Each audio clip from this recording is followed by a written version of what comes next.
que en esa época había, pues, mis bisabuelos eran analfabetos, no había ahora toda la comunicación y todo lo que sabemos. Había nacido en una masía en Vallibona, en La Pallisa, que está a 2 horas y media andando hasta Vallibona, el pueblo más cercano, con lo cual estaban en un monte allí puestos. Y cuando se encontraron con que había nacido mi tío con esta malformación congénita, teniendo en cuenta que venían de la guerra de Cuba, de la reciente guerra del Marruecos, que habían muerto muchos jóvenes, que el servicio militar no era como antes, que podía ser 1 año, eran años. Y teniendo en cuenta que cuando ya nacías tenías predispuesto perfectamente cuál era tu tarea para ayudar a subsistir a la familia, él tenía que ser pastor. Con lo cual decidieron que para evitarle humiliaciones le pusieron, con la buena intención, el nombre de Teresa. Aquí empezó un poco su problemática, pero fue hecho con buena fe. Cuando él era pequeño murió mi bisabuelo, con lo cual todavía tenían que hacer más la subsistencia. Mi abuela, por ejemplo, se encargaba de cuidar a los niños de las masías de los alrededores. En su periplo como Teresa, fue trabajando de más en más como pastora, y de los últimos que estuvo fue en el Mas de la Pastora. De aquí no le viene el nick de la pastora, el nick le viene porque trabajaba de pastora. Coincidencia que el último Mas se llamaba el Mas de la Pastora, que está en el término de la Pobla de Benifassà. Estando allí, el francés Gisbert, que era su amo, fue y soporte de los maquis. Era quien suministraba y daba soporte a los maquis, dándoles todo lo que necesitaban. ¿Quién era quien subía el material donde necesitaban? Teresa. Florencio era quien les llevaba en el punto conexo de donde habían quedado todo lo que ellos necesitaban. En todo esto que hubo una batida, porque en esa época, como bien sabemos, la Guardia Civil, para poder derrotar a los maquis, que hicieron, como veían que tenían el soporte del pueblo, porque la mayoría de los maquis, como muy sabemos, eran del terreno, habían políticos, no políticos y tal, pero eran de la zona y se conocían, la gente de las masías los ayudaban. Para evitar esta ayuda, ¿qué hizo la Guardia Civil? Decidieron que los masoveros durante el día estuvieran faenando en sus masías, en los campos, pero por la noche eran obligados a ir al pueblo a dormir. De esta manera, si durante la noche en una masía se veía humo, se veía movimiento, habían de ser los guerrilleros. Nos encontramos entonces que una batida de la Guardia Civil vio movimiento en el Mas del Cabanil, el cual era un mas de Francisco, el amo de mi tío. Al ver movimiento hubo una especie de matanza entre unos y otros, combatieron, murieron 3 maquis, uno de ellos incluso se había escondido en el pozo y tiraron una granada. Al haber hecho esta que habían los maquis, fueron a por Francisco Serrano, y cogieron y lo interrogaron, le hicieron las 1001, hasta que al final lo mataron con la famosa ley de fugas, con la impunidad. Estando esto mi tío bajando de la montaña, se encontró con Carlos el Catalán, el maqui, que le explicó lo que había pasado abajo y le dijo: saben que tú es quien nos sube y te están esperando. Si bajas abajo tienes la muerte segura. Ven con nosotros. Y fue aquí cuando mi tío con ellos dijo: vale, vengo con vosotros, pero él ya se sentía que sabía que era hombre, y fue cuando lo llevaron a casa de Cinta Solá, una chica joven de la Senia, que también era soporte de la guerrilla, y allí fue cuando mi tío se cortó el pelo, se vistió con indumentaria de hombre y cogió el nick Durruti. Estuvo muy poco tiempo con los maquis, con los guerrilleros. Realmente, si preguntamos, quizá es uno de los que más por el sports y por el maestrazgo tiene fama, pero como guerrillero en causa estuvo poco y fue poco activo, porque al fin y al cabo estuvo 1 año y poco, y más que nada de retaguardia, de vigilancia y poco más. Estando allí al cabo de 1 año y algo, un compañero, Francisco Serrano el Rubio, le dijo la idea de que ya veían que el Agla iba un poco de caída, de desertar. Y ellos dos desertaron también de los maquis y formaron una partida independiente. Con lo cual, ¿qué pasó? En ese momento estaban buscados por la Guardia Civil y también eran por sus compañeros los guerrilleros porque habían desertado. Estuvieron así un tiempo solos, decidieron ir a Francia y se quedaron en Andorra trabajando. Francisco Serrano el Rubio se encontró que quería volver a ver a su familia, que eran de Castellote, y decidieron volver a bajar. En la vuelta para aquí hacían contrabando, hacían incursiones de robatorios, de algún segresto en alguna masía que conocían. Y en una de ellas, que más o menos todos conocemos, la familia Nomen, intentando hacer un atraco y un segresto en esta masía, fue cuando hirieron de muerte a Francisco Serrano el Rubio, el compañero de mi tío. Él se quedó solo y se escondió en una cueva en Xert durante 2 años. Durante 2 años estuvo solo. Yo siempre digo que tenía que ser muy fuerte, mental y físicamente, para aguantar 2 años solo sin dirigirse con nadie, viviendo de coger unas almendras aquí y que si había cogido un fruto aquí, el otro no lo podía coger hasta más atrás para que no se viera que había cogido 2 cosas, que nadie pudiera verlo. Si rompía una rama, montar de alguna manera que no se viera que había pasado por allí. Cuando pisaba por alguna parte, como bien pastor era, sabía muy bien cómo poder disimular, cómo mirar. Así estuvo 2 años viviendo solo hasta que finalmente decidió volver a Andorra, que era donde había estado trabajando. Él solo se fue a Andorra y allí fue cuando se presentó ya como Florencio. Estuvo trabajando allí unos años y había una persona que más o menos se habían hecho amigos, al cual mi tío le iba dejando dinero. Un día le pide que le devuelva este dinero. Estamos hablando de 1960. La cantidad que mi tío le pedía eran 12.000 pesetas. O sea, era una cantidad importante, porque mi tío en Andorra trabajaba pues haciendo de masové, de pastor y de contrabando, con lo cual había ganado dinero. Este señor no tenía intención de devolverle el dinero. Por lo que tengo entendido, mi tío era alto, 1,5 metros, fuerte, porque si algo siempre le había caracterizado, incluso como pastora, era por su fortaleza. Se le encaró y el otro, con un poco de miedo o por lo que fuera, fue a la policía de Andorra y lo denunció, porque en ese momento mi tío era el terror más buscado por la Guardia Civil. La policía de Andorra lo coge y lo lleva a la Seu d'Urgell, a la frontera, y lo da a la Guardia Civil y le dice: aquí tenéis la pastora. Y la Guardia Civil, que se esperaba la foto que todos conocemos de esa chica con el pelo ya de permanente, se los queda mirando y dice: sí, claro, ¿y qué más? Pero si otra cosa tenía mi tío, es que había nacido con el labio leporino, que era el labio partido. Y poco antes de ingresar en la guerrilla, él se lo había hecho coser y arreglar. A través del bigote vieron la cicatriz y se dieron cuenta que sí era la pastora. La bajan a Lérida, le ponen vestido de mujer, que en una de las pocas entrevistas que he podido localizar decía que casi no se podía, una camisa estrecha que casi no se podía ni vestir.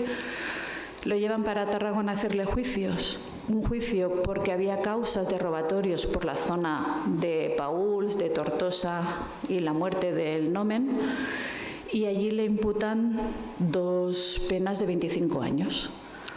Lo llevan luego para Valencia porque también tenía causas, y en Valencia le imputan 29 asesinatos, 27 de los cuales habían sido hechos cuando mi tío no era ni guerrillero.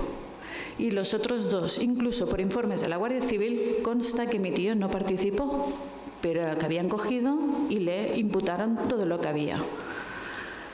Con lo cual allí le dan pena de muerte.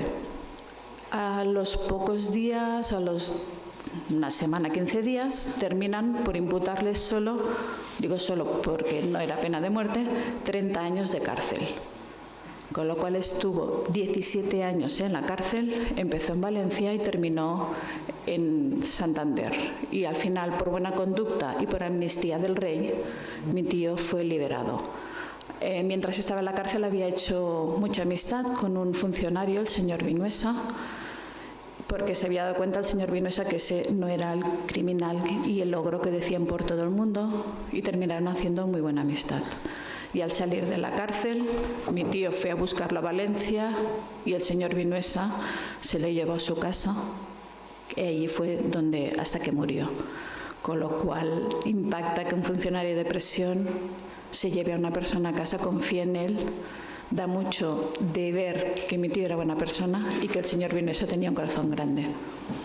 Eso es un poco el resumen de quién era mi tío. ¿Por qué el libro? Yo, por causas personales, en octubre del 2004, porque como os he dicho, mi abuela Vicenta Pla Meseguer era una de las hermanas, era la que tenía más contacto con mi tío. Y vino a vivir a Tarragona cuando yo tenía 4 años y murió el 29 de febrero del 92, cuando yo ya tenía 22 años. Y nunca había hablado nada. Yo siempre he sido muy inquieta y le preguntaba, ¿cuántos hermanos erais? Explícame cosas de pequeños, ¿qué comía? Y siempre decía, fuera, no me molestes. Pero sí que es verdad que yo había oído en voz baja a mi madre y a mi tía decir algo de un hermano, del tío, de tal, de cual. Pero cuando lo mirabas, ¿sabéis como cuando estamos en el comedor hablando de cosas para nosotros serios y tenemos a los chavales al lado, que nos pensamos que no se enteran de nada? Y cuando los niños nos miran decimos, pasa, ves a jugar. Pues esto era lo que había pasado en casa. Con lo cual, por causas personales, quise saber quién era ese hermano que había oído a mi madre. Le pregunté y me dijo, sí, un hermano de tu abuela, un maqui guerrillero. Fue la primera vez que dije, ¿maqui? ¿Qué? ¿Guerrillero? No tenía conciencia de nada. Y empecé a buscar, porque nos habían dicho que ella había muerto. Porque mi madre y mi tía lo buscaron el año 80 y poco, cuando sabían que había salido a la cárcel. Mi madre es de Barricastell, una pedanía de Ulldecona, de Tarragona, y uno del pueblo sabían que tenía posibilidad de conocimiento dónde estaba mi tío. Le dijeron que querían ir a verlo y le contestaron que mi tío les dijo, no me busquéis, estoy aquí, estoy bien, no me busquéis porque podéis tener repercusión, podéis padecer la represión, tranquilos. En esto que mi abuela estuvo 9 años muy mala con Alzheimer. Y cuando murió, como os he dicho, al 92, mi madre y mi tía volvieron a intentar ponerse en contacto con esta persona del pueblo de Barricastell a ver si podían ver a mi tío. Y esta persona les contestó que mi tío ya había muerto, que hacía un par o 3 de años que había muerto, calculamos que sobre el 89-90. Y le dice, ¿y dónde está enterrado? Ay, deja estar, ¿dónde está enterrado? No, a ver, para poder llevar flores o algo, porque no lo hemos podido volver a ver. Deja estar, los muertos están. Por eso yo cuando en el 2004 empiezo a buscar por internet y busco y miro, lo primero que encuentro es todo lo que sabemos de la prensa amarilla, todo lo que habían dicho, todas las barbaridades. Aún así quise saber quién era este hermano tan monstruoso que había hecho el hermano de mi abuela, mi tío. Y al poco tiempo, cuando digo poco tiempo puede ser 1 año, 2 años, me entero de que si nos habían dicho que mi tío había muerto en el año 89-90, había muerto el 1 de enero del 2004, el mismo año que yo lo había empezado a buscar. Entonces ya no quería saber quién era el hermano de mi abuela, sino que aquí me entró un dolor, como muchas familias entenderéis. Me habían robado mi historia. Me hizo mucho daño, es como si me hubieran arrancado el corazón. ¿Y por qué no me habían permitido conocer a mi tío? Porque yo no lo podía ver. Mi hijo pequeño es del 2001 y no lo había conocido. Nadie lo habíamos conocido. La última persona era mi madre con 10 años. Aquí me di cuenta de que hay muchos silencios, que hay muchas historias tapadas, que no nos dejan conocer, y quise saber el porqué, qué había detrás. Y aquí es cuando yo empecé la batalla. Ya era una batalla a sangre. Si yo siempre digo que me llamo Elena Guerrillera por mi tío, a partir de aquí fue guerrillera por descubrir la historia. Llevo 19 años buscando, investigando, batallando. Y en todas estas, al final me daba mucho miedo que, igual como yo ahora sigo buscando, y gracias a historiadores como Raúl González de Vis, que le pedimos que hiciera el prólogo, porque creo que es la persona adecuada para explicar quién era y qué vivía mi tío, y los documentales de Valentas que se han hecho sobre él, la obra de teatro, Instruccions per no tenir por, si ve la pastora, todas estas pequeñas piezas había ido reconstruyendo. Me daba mucho miedo que de aquí 3 o 4 generaciones todo esto volviera a quedar en el olvido y fuera otra vez una luz negra, con lo cual decidí dejar testimonio a la familia y empecé a escribir. Lo que en un principio era una hoja o dos, terminó con 12 o 15, y estando en este proceso de escritura, a Javi Sarrià le habían pedido que hiciera la banda sonora de la película L'amor de Guillem Agulló. Y en la canción No s'apaguen les estrelles nombra «I el fusell de la pastora en les nostres muntanyes». Y Javi se dio cuenta en esta canción de que habla de historias silenciadas y represiones del país valencià, y que creía que había de homenajear y dar luz a estas historias, y estaba formando un concierto documental No s'apaguen les estrelles, en el cual también participan María Navarro de las Fosas Comunes de Paterna, que a partir de aquí hemos hecho una unión, y se pone en contacto con Raúl y le pide a alguien sobre una familia de un guerrillero para poder testiguar. Y Raúl le dice, la misma Elena de la Pastora.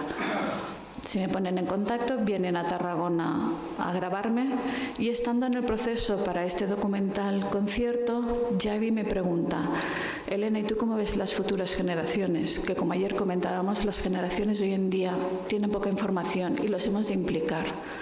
Y le digo, mira, pues en mi caso, en mi historia, creo que lo tienen mejor, porque yo he empezado de cero, porque a mí no me han permitido conocer a mi tío, mi abuela no explicó nada, yo no tengo nada, lo he debido de ir picando piedra, 19 años luchando lo poco que he conseguido. Y como me da mucho miedo que esto quede en el olvido, estoy escribiendo para dejar un testimonio. Y al terminar la entrevista me coge aparte y me dice, creo que tu historia tiene que salir a la luz.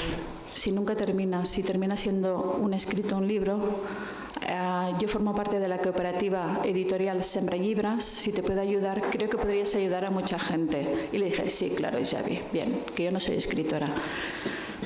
Pero esto me hizo reflexionar de que quizás sí podría ayudar, y a los 10 días lo llamé y le dije, Javi, lo he terminado. Y fue él quien apostó por este libro. Y aquí es por lo que he escrito el libro. ¿Por qué la dignidad robada? Porque, como os he dicho, creo que nos han robado la dignidad a miles de familias, que hay represión, que nos han mentido. Dicen que mis abuelas, que los hermanos no querían a mi tío, que no lo buscábamos, que nos avergonzábamos de él, más lejos de la verdad. Mis abuelos estuvieron 2 años, 3 meses y 15 días apalezados en la cárcel solo por ser hermana de Florencio. Mi madre con 10 años padeció la represión. La tuvieron toda una noche interrogando a una chavalina de 10 años. También otra cosa, eran 3 hermanos. Mi madre, la mediana, Pepito el mayor, mi madre Soledad la mediana y Benjamín el pequeño. ¿A quién coge la Guardia Civil? ¿Con qué impunidad? A la mujer, ¿no? Según ellos la débil. Fue la única que tuvieron allí una noche entera interrogándola solo con 10 años. Con lo cual yo creo que este libro es para todas las miles de personas que han sido y que tienen represión. Incluso en el capítulo 10 es perder la voz a hablar. ¿Por qué perder el miedo a hablar? Porque me he encontrado incluso gente que a día de hoy, mayor, no quieren hablar. O por lo que han vivido, o por miedo, o por represión, o porque les han hecho creer que es vergüenza quiénes son y de dónde vienen. Hay una mujer que me dijeron, quiero hablar contigo. Digo, vale, pero tú sola. Vale, pero sin grabar ni fotos. Vale, me llevan a casa de esta señora, me abre, entro y me empieza a explicar cosas. Las dos terminamos llorando. Os aviso, soy muy llorona. Y cuando ya terminamos me enseña una foto de ella con mi tío. Yo no tengo nada. A mí me han robado todo. Para mí eso era un tesoro. Y le dije, ya sé que no quieres tal, pero ¿me dejas que me la quede? Y dice, no, me hago una foto, de verdad que no la verá nadie más. Y me dijo, no, y cuando te vayas la romperé.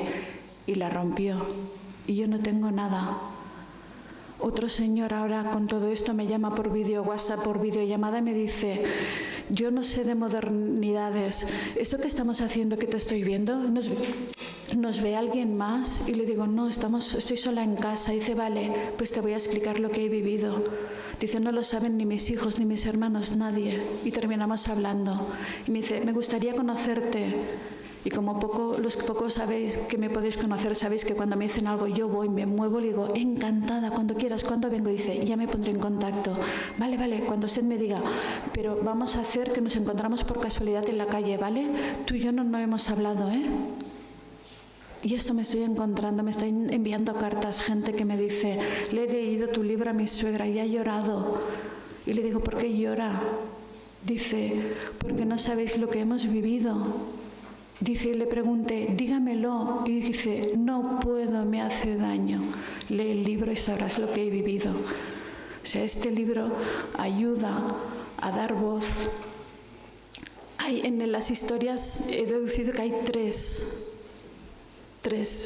partes. La primera, los que lo han vivido, mi abuela, mi tío, los que han vivido lo que les han hecho creer que son perdedores, que no se merecen nada, que por miedo, por represión no abras la boca, nunca han hablado.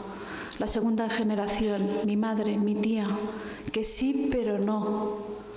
Y la tercera generación, nosotros, que gracias a estas señoras no tenemos miedo, somos libres y somos los que estamos levantando y luchando. Entonces, este libro, aparte del prólogo, como os he comentado, que explica la historia de mi tío, los otros capítulos, que es lo que yo he leído, lo que yo he escrito, es mi alma. Aquí explico mis 19 años. Explico que aunque hay lucha, que aunque hay silencios, hay esperanza de poder batallar, que hemos de estar orgullosos de quienes somos. Yo para esto soy mucho de sentimientos, de metáforas, de detalles. Me hice hacer esta pulsera especial que solo la llevo para las presentaciones, que es una pieza de puzzle. Porque quien tengáis el libro y veáis, yo siempre os he dicho que me robaron, ¿verdad?, el corazón, que el día que me enteré que no había conocido a mi tío es como si me hubieran pegado un puñetazo. ¿Sabéis cuántos dan un puñetazo en el estómago que os duele y que os quedan sin poder respirar? Esto me pasó a mí, porque no entendía por qué me han privado de mi historia, qué hay detrás. Y cada vez que he conseguido algo, que he conocido a alguien, como aquí la Gavilla Verde, que me permitieron venir, como hoy a vosotros, todo esto, alguien que me explica algo aunque sea de sus familiares, no tiene por qué ser de mi tío, que se atrevan a dar voz, para mí es una pieza de puzzle de la libertad. Esta, Sembrallibras, la editorial, quien poco la conozca, todas las portadas son diseño. Aquí Xavi Sarrià, Mercè y Sam entendieron lo que yo necesitaba, empatizaron y me ayudaron, me dijeron a por todas. Y es la primera vez que hay fotos. Este es Florencio Pla. ¿Por qué? Porque él era Florencio, por favor. Ni Teresa, ni Teresot, ni el hombre del saco, ni la mujer cruel, ni en Vinaroz que cantaban ir a dormir, que vendrá la pastora y se os llevará, como si fuera el hombre del saco, el monstruo. ¿Pero qué monstruo, por Dios? Si bastante había sufrido él, si era una persona, un superviviente. Este es Florencio, mi tío. Quien tenga el libro y lo vea, no es una foto nítida, está como pixelada, porque son las pequeñas piezas de puzzle con las cuales yo he podido tapar este agujero y reconstruir mi historia. Estos dos abueletes de aquí al lado son mis abuelos, Vicenta Plames Segué y mi abuelo, con lo cual les hicieron creer que eran una mierda y los tuvieron 3 años en la cárcel. A mi abuela se la llevaron enferma, que estaba en la cama, y se la llevaron con el colchón y la palizaron solo por ser hermana de Florencio.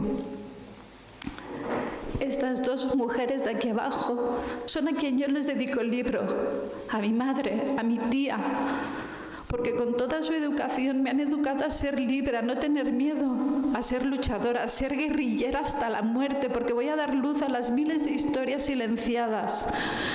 El libro de familia de mis abuelos, La Pallisa, el más donde nacieron, Vallibona, mi pueblo, al que me habían dicho que no fuera, que no me quisieran. Mentira, no me vieron con los brazos abiertos. Allí he montado la asociación Amigos de Florencio Plames Segué, donde nuestra lucha es dar voz a las miles de historias silenciadas. Cada año hacemos una jornada para poder dar voz a algún tema que esté silenciado, donde le hemos conseguido poner en Vallibona, mi tío tiene su calle, Paseo de Florencio Plames Segué, con todo orgullo.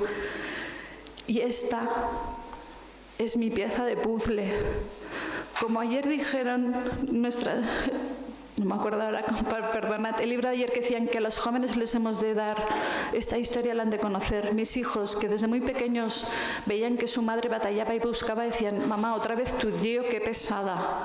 Pues ahora, con todo esto, se sienten orgullosos de su madre, de la lucha.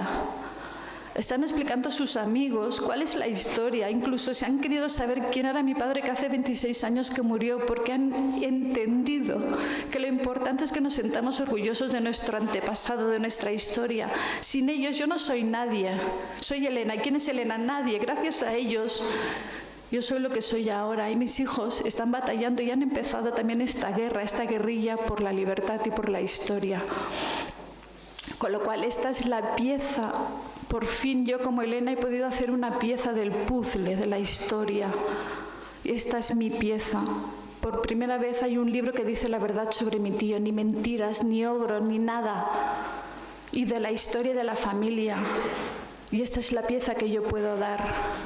Y a los que yo firmo el libro, os he puesto, que os he dicho que lo explicaría ahora, un sello con la pieza de puzzle. Todos aquellos que tenéis el libro tenéis esta pieza de puzzle, porque vosotros sois parte importante de esta pieza de la libertad y de la historia, y seguiremos luchando. Gracias.